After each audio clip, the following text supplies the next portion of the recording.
ওকে 11 নম্বর question, গ্যাসের গতিবেগের ক্ষেত্রে কোন ক্রমটি সঠিক?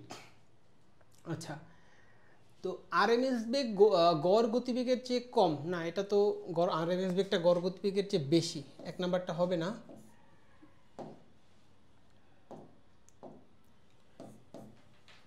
সম্ভাব্যতম বেগ গড় গতিবেগের চেয়ে বেশি না, এটাও কম সম্ভাব্য বেগটা, তাহলে এটাও হবে না। আরএমএস বেগ সম্ভাব্যতম বেগের চেয়ে বেশি না, সম্ভাব্যতম বেগটা বেশি, আর আরএমএস বেগ গড় গতিবেগের চেয়ে বেশি, হ্যাঁ এটা কারেক্ট, ডি নাম্বার। তো এটা কারেক্ট কেন তুমি একটু বোঝার চেষ্টা করো। মনে করো দুইটা পার্টিকেল, এ একটা পার্টিকেল আর এ একটা পার্টিকেল, তো গড় গতিবেগ জিনিসটা কি? ধরো এই পার্টিকেলটা এদিকে যাচ্ছে, এই পার্টিকেলটা এদিকে যাচ্ছে, দুটোটার বেগ কথার কথা ধরলাম 5, তাহলে গড় গতিবেগটা কি? এই প্রত্যেকটা পার্টিকেলের ইন্ডিভিজুয়ালি ভেক্টর যোগফল ডিভাইডেড বাই পার্টিকেলের সংখ্যা। তাহলে তুমি যদি যেহেতু বেগটা দুই দিকে, তার মানে কি এটা হবে একটা 5 আর একটা হবে কি -5 ডিভাইডেড বাই 2, তাহলে গড় বেগটা এসে পড়বে কত? 0। কিন্তু তুমি যদি আরএমএস বেগ বাইর করো তাহলে কি হবে? 5-এর স্কোয়ার যোগ -5-এর স্কোয়ার ডিভাইডেড বাই 2, তার আবার কি রুট। তার মানে এই যে -5 তার আবার কি স্কোয়ার করে কি সে প্লাস করে ফেলতেছে না? তার ফলে আমরা বুঝতে পারতেছি কি আরএমএস বেগে একটা কিছু মান থাকবে, বাট গড় বেগের মানটা হয়ে গেল 0। তার মানে আমাদের আরএমএস বেগটা গড় গতিবেগের চেয়ে বেশি, তাহলে আমাদের অ্যান্সারটা হবে ডি। যদি অন্যান্য বল ক্রিয়া না করে তবে একটি নির্দিষ্ট কম্পাঙ্কের স্পন্দনরত কণার কোনটি ধ্রুব থাকে? তাইলে এইটা আমাদের অ্যান্সারটা হবে দশা ধ্রুবক। তোমরা কি কেউ দশা ধ্রুবক জিনিসটা কি জানো? দশা মানে তো জানো, দশা ধ্রুবকটা কি জানো? এটা কিন্তু খুব সম্ভবত শাহজাহান স্যার তো স্যারের ওই যে বইটাতে আছে। দশা মানে তো বোঝো যে কোনো একটা তরঙ্গের কোনো একটা নির্দিষ্ট সময় গতির সামগ্রিক অবস্থা, গতির সামগ্রিক অবস্থা বলতে সরণ বেগ ত্বরণ, এই সামগ্রিক অবস্থাটারই বলে দশা। আর দশা ধ্রুবক হইল আদিতে বস্তুটার যে দশাটা থাকে সেইটাকে বলে দশা ধ্রুবক। এটা কিন্তু অনেকে জানে না দশা ধ্রুবক জিনিসটা কি। দশা ধ্রুবক হইল বস্তুটার আদি দশাটা কি দশা ধ্রুবক বলে। কোনো একটা বস্তুর আদি দশাটা কি কি বলে? দশা ধ্রুবক। তাহলে এইখানে আমাদের দশা ধ্রুবকটা কনস্ট্যান্ট থাকবে। ওকে, এটা একটু মনে রাখবা, আদি দশাটাই হলো দশা ধ্রুবক।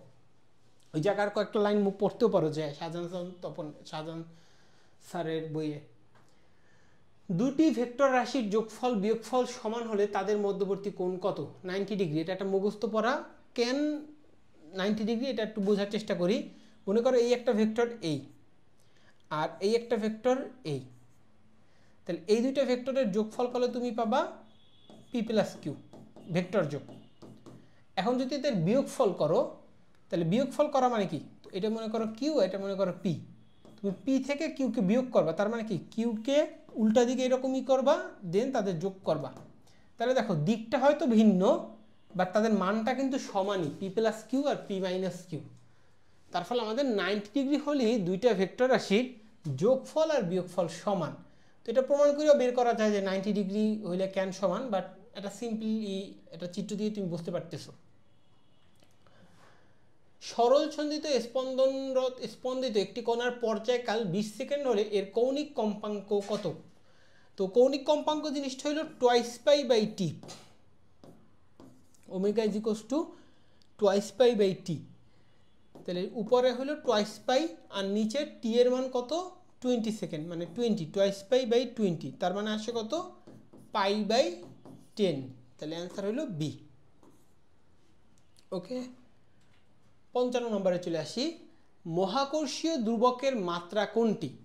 তাহলে আমরা এফ ইজ ইকুয়ালস টু জানি কি G m1 m2 divided by R square. Okay, তাহলে আমরা মহাকর্ষীয় ধ্রুবক জিকে এক সাইডে রাখি আর বাকি সবগুলোকে আরেক সাইডে নিয়ে নেই, F R square divided by m1 m2। তাহলে মাত্রা বাইর করার জন্য আমরা কি করব একটু করি। এফ এর মাত্রাটা কি? এফ ইজ ইকুয়ালস টু কি এম ইন্টু এ না, তার মানে মাত্রাটা হবে এম এল 3/2, আর আর এর ইটা হবে আর স্কোয়ার মানে কি এল স্কোয়ার, আর নিচে m1 m2 তার মানে কি এম স্কোয়ার।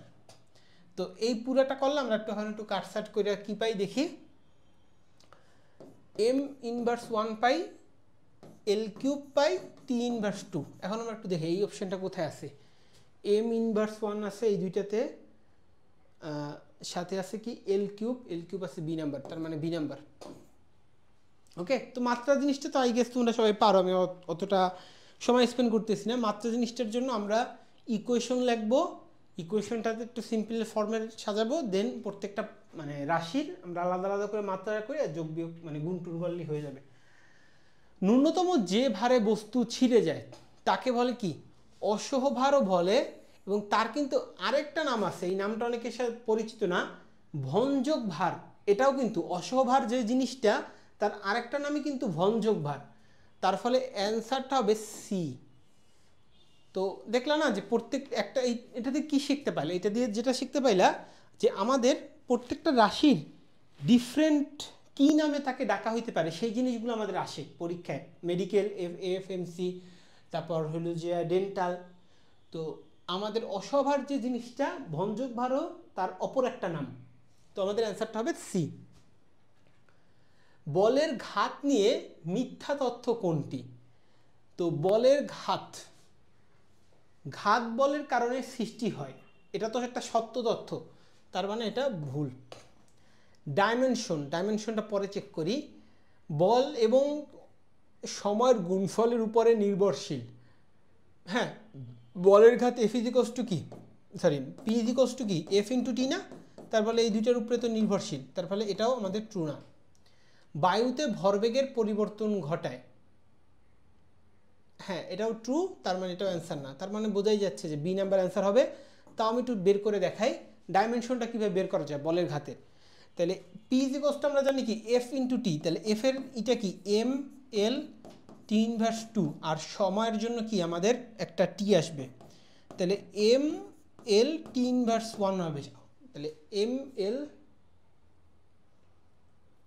টি ইনভার্স 2 দেওয়া, তার মানে তো একটাও অ্যান্সার কারেক্ট হয় না, এফ ইন্টু টি। তার মানে আমাদের এইখানে খুব সম্ভবত অপশানের 1ই ছিল, আমাদের এখানে মনে হয় স্লাইডে ভুল করছে। তো এম এল টি ইনভার্স 1, বাকি তিনটা তো মানে হবে না বোঝাই যাচ্ছে।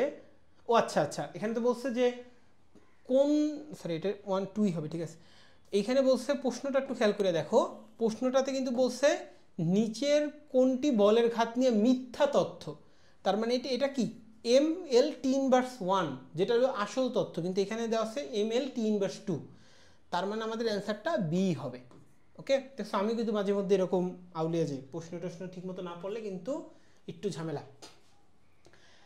স্পর্শকোণ নির্ভর করে, তাহলে এটা একটু কিন্তু মনে রাখা লাগবে, স্পর্শকোণ কিন্তু তরলটা মানে মাধ্যম বা তরলের দশার উপরে নির্ভর করে, প্রকৃতির উপরে নির্ভর করে। তো অপশনগুলো আমরা একটু পড়ি।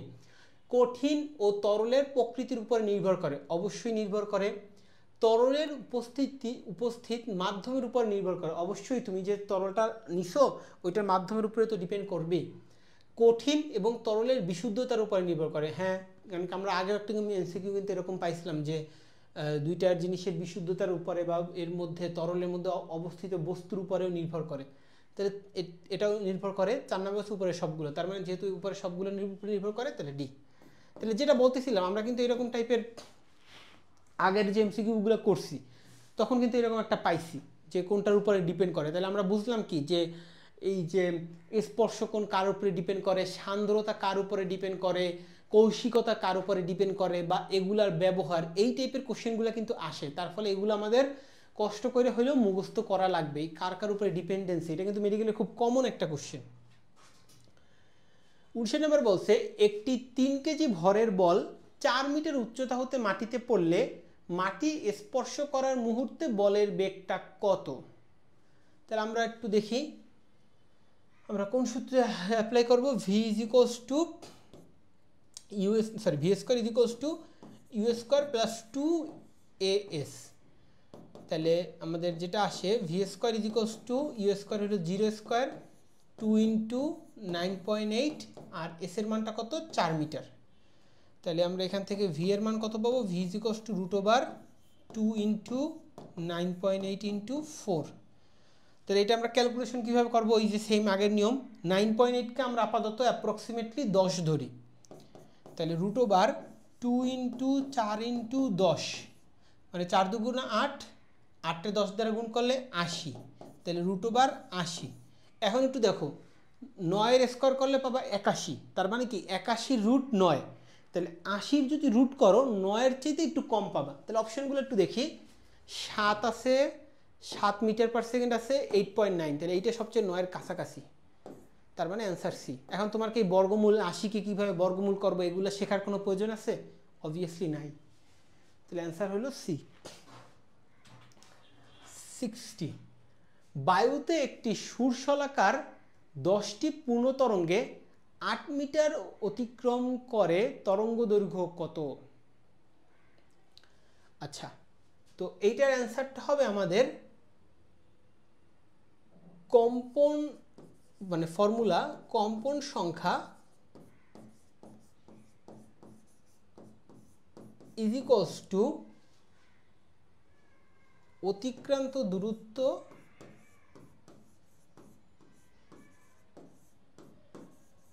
Into lambda. ল্যামডা হলো তরঙ্গ দৈর্ঘ্য। তাহলে এইখান থেকে ল্যামডা ইজ ইকুয়ালস টু কী পাওয়া যাবে? কম্পন, সরি আমি একটু উল্টা লিখছি, অতিক্রান্ত দূরত্ব ইজ ইকুয়ালস টু কম্পন সংখ্যা ইন্টু, সরি আমি একটু ভুল লিখে ফেললাম, কম্পন সংখ্যা ইন্টু ল্যামডা। অতিক্রান্ত দু, এইটা মানে কি? অতিক্রান্ত দূরত্ব ইজ ইকুয়ালস টু কম্পন সংখ্যা ইন্টু ল্যামডা। তাহলে ল্যামডা ইজ ইকুয়ালস টু কি? অতিক্রান্ত দূরত্ব ডিভাইডেড বাই কম্পন সংখ্যা। তাহলে অতিক্রান্ত দূরত্ব আমাদের 8 আর কম্পন সংখ্যা আছে আমাদের 10, তার মানে 0.8। অ্যান্সার হইল বি।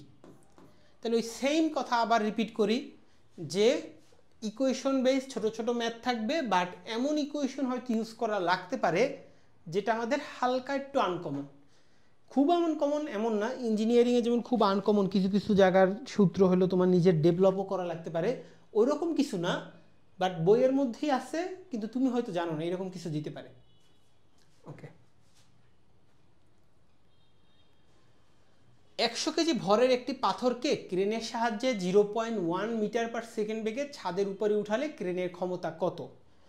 তাহলে ক্ষমতার আমরা ইকুয়েশন জানি P is equals two W/T, কিন্তু ক্ষমতার কিন্তু আরেকটা ইকুয়েশন আছে P is equals two F into V.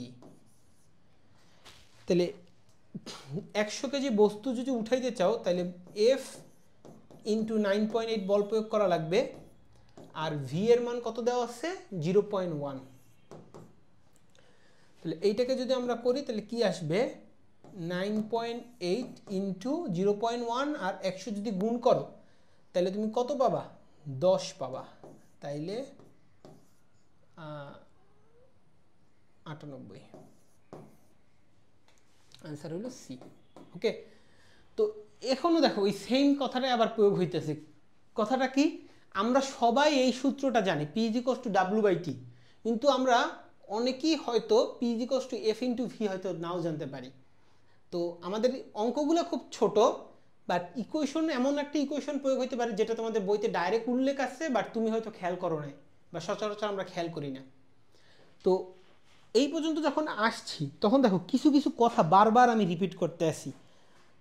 তো এইটা বোঝাটাই হলো মেডিকেলের কোশ্চেন সলভ করার মেইন উদ্দেশ্য। যেমন আমি বারবার রিপিট করতেছি, সেরকম একটা কি কথা হইতে পারে যে এই কথাটা, ইকুয়েশন ছোট, ম্যাথও ছোট, বাট এমন ইকুয়েশন যেটা তুমি হয়তো সচরাচর ইউজ টু না, এই ইকুয়েশনগুলো দিয়ে পরীক্ষা আসতেছে। আবার কি হইতে পারে, ওই যে দেখো ওইখানে তুমি কি পাইলা? অনুনাদ, ত্রয়ী, স্বরসঙ্গতি, এগুলো থেকে এমসিকিউ আসতে আছে, তো এগুলো আমরা একটু পড়ে ফেলতে পারি। তারপর হইলো যে আর কি কি হইতে পারে, যে এই ইসের অধ্যায়টা গ্র্যাভিটন ট্রাভিটন, এগুলো অবশ্যই এখন পর্যন্ত পাই নাই, ওইখানের ওই ছকটা ইম্পর্টেন্ট। তো তোমার আমি যেটা বলতে চাইতে আসি, এই কোশ্চেন সলভ করা এটা আমাদের, তোমরা নিজেরা বাসায় যে এই উত্তর দেখা বা যদি এক্সপ্লানেশন থাকে, আমাদের তো সিগময়েড স্কুল থেকে এক্সপ্লানেশন সহই দেওয়া হবে এই পিডিএফটা, আমি তো এখন করাই দিতেছি, বাট তোমাদের যখন দিব তখন এক্সপ্লানেশন সহই দেওয়া হবে। এগুলো দেখে তুমি বাসায় বসে করতে পারো, বাট তোমার করার স্টাইলটা কি হবে? স্টাইলটা হবে এই এমসিকিউটা করা, এর পাশাপাশি যদি কোনো মুখস্থ টপিক থাকে বই থেকে ওই মুখস্থ টপিকটা কোথায় আছে সেটা বের করে আশপাশের লাইনগুলো পড়া। আর যদি কোনো ম্যাথ থাকে, ম্যাথের ক্ষেত্রে এই সূত্রটার অল্টারনেটিভ কী সূত্র আছে এইটা দেখা। তুমি যদি এই পদ্ধতিতে, যদি এই পুরা ফিজিক্সটা বলি, যদি পুরো ফিজিক্সের সবকটা কোশ্চেন এই পদ্ধতিতে করতে পারো, আমি বলবো তুমি শুধু মেডিকেলের 1 সপ্তাহ আগে শুধু ফিজিক্স পড়লেই তাহলে হবে, আর কিছু পড়ার দরকার নেই ফিজিক্সের জন্য। তুমি এই কয়দিন বায়োলজি, ইংলিশ, সাধারণ জ্ঞান যা ইচ্ছে যত পড়া আনলিমিটেড পড়তে থাকো। ফিজিক্সটা আমাদের এতটুকুই আসলে। ওকে, তো আমরা একটু সামনে যাই।